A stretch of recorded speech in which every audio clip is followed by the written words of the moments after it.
Aujourd'hui, on s'attaque à un mystère vraiment fascinant et profondément existentiel. Il ne s'agit pas d'une simple affaire criminelle classique, oh que non, mais d'un véritable meurtre philosophique. On va décortiquer ensemble le tout premier roman d'Albert Camus, La mort heureuse. C'est une œuvre publiée à titre posthume, écrite entre 1936 et 1938, et c'est en quelque sorte la matrice de son futur chef-d'œuvre, L'étranger. Sauf qu'ici, le héros s'appelle Meursault, avec un E. Et dans ce récit, on suit un homme, poussé à commettre l'irréparable par une quête obsessionnelle du bonheur. L'idée centrale, un crime peut littéralement être le prix légitime à payer pour être heureux. C'est quand même fou à concevoir, non?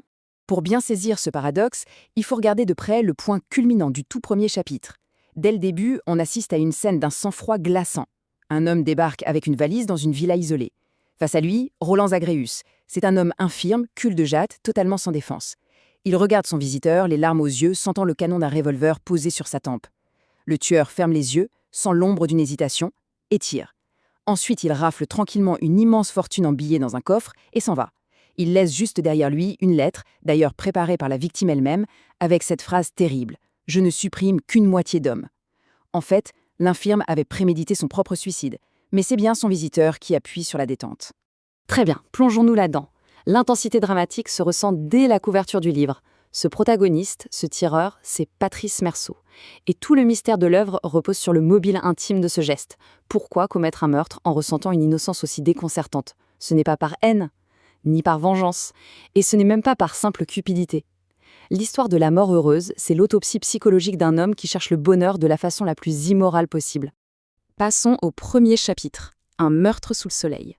Camus installe d'emblée une ambiance hypersensorielle. C'est un matin d'avril éblouissant, le ciel est d'un bleu pur, glacial, implacable. Le contraste avec cet acte barbare est saisissant. Et la réaction de Meursault, après le coup de feu, est pour le moins troublante. Il laisse le corps de Zagreus en sang, sort de la villa, et, arrivé sur la place du village, il ressent juste le froid. Il éternue plusieurs fois sous ce grand ciel bleu, rentre chez lui, pose la valise bourrée d'argent dans un coin, et s'endort. Un sommeil lourd, jusqu'au milieu de l'après-midi. Aucun remords. Zéro. Juste cette certitude silencieuse et étrange que désormais, sa seule et unique tâche sur Terre, c'est de vivre et d'être heureux. Pour comprendre comment on en arrive à un mobile aussi purement philosophique, il faut absolument creuser le passé de Meursault. Qui nous amène à cette deuxième partie, l'écrasante misère du quotidien. Rembobinons un peu pour remonter à la source de ce crime. La vie de Meursault, c'est une longue dégringolade vers une routine absolument asphyxiante. Tout part du décès tragique de sa mère, morte de maladie dans leur petit appartement misérable. Ce choc l'oblige à stopper net ses études. À partir de là, c'est la ligne droite, pauvreté et travail acharné. Ensuite, il rencontre Marthe, commence une relation avec elle, et c'est par elle qu'il fait la connaissance de Zagreus. Une série de rencontres intellectuelles et intimes qui vont, de manière inéluctable, mener au meurtre de ce même Zagreus. Et c'est là qu'on réalise le poids incommensurable de cette vie quotidienne. C'est 8 heures de travail aliénant par jour dans un bureau d'expédition sur le port d'Alger. 8 heures à traduire des listes de provisions au milieu de dossiers sans vie. Dehors, la chaleur est suffocante, l'air est saturé par la poussière des sacs de blé et cette odeur épaisse de goudron fondu qui prend littéralement à la gorge. Le soir, il rentre dans une chambre sordide, coincée juste au-dessus d'une boucherie chevaline qui empeste le sang. Depuis son balcon, il regarde passer des dimanches d'une tristesse absolue. Il est dévoré par l'angoisse de la maladie, terrifié à l'idée de vieillir dans cette misère. Le désir d'échapper à cette routine qui lui vole son atout le plus précieux, son temps, devient une véritable obsession. Mais le vrai déclic, le moment où la machine s'emballe définitivement, a lieu chez son voisin le tonnelier Cardona. Un homme sourd, vivant seul avec un vieux chien crasseux dans une saleté innommable. Un soir, Meursault le trouve en train de pleurer à chaudes larmes devant la photo de sa mère décédée. Le tout dans la puanteur d'une vieille lampe à pétrole. Face à cette solitude absolue, face à ce désespoir de bête blessée, Meursault prend une claque monumentale. Son être tout entier rejette violemment cette soumission à la misère. Il décide sur le champ que sa propre complaisance doit s'arrêter là. Et devinez quoi? C'est le lendemain même, poussé par ce refus viscéral de finir comme Cardona, qu'il ira assassiner Zagreus. Voyons un peu le troisième point, la philosophie de Zagreus. Mais qui est vraiment cette victime? Roland Zagreus, en réalité, agissait presque comme un mentor pour Meursault. Et l'ironie tragique, c'est que ce meurtre puise sa source directement dans la philosophie du vieil homme infirme. Lors d'une discussion paisible devant un feu de cheminée, Zagreus lui explique que les humains perdent leur vie à essayer de la gagner. Selon lui, On n'a pas le temps d'être soi-même.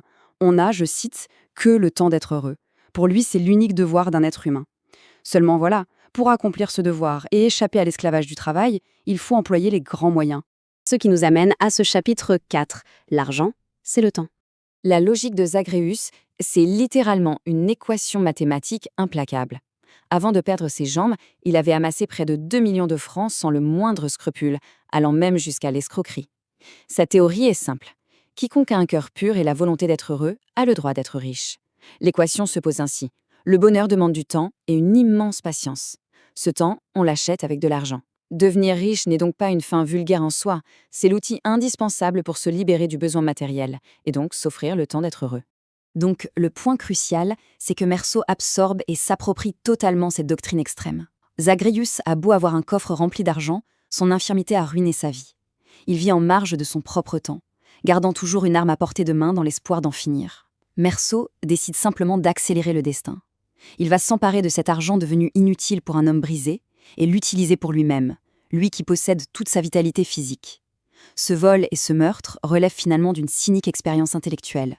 Voler la fortune d'un autre pour s'acheter son propre temps. Passons à l'avant-dernière étape, chapitre 5, l'exil et l'angoisse.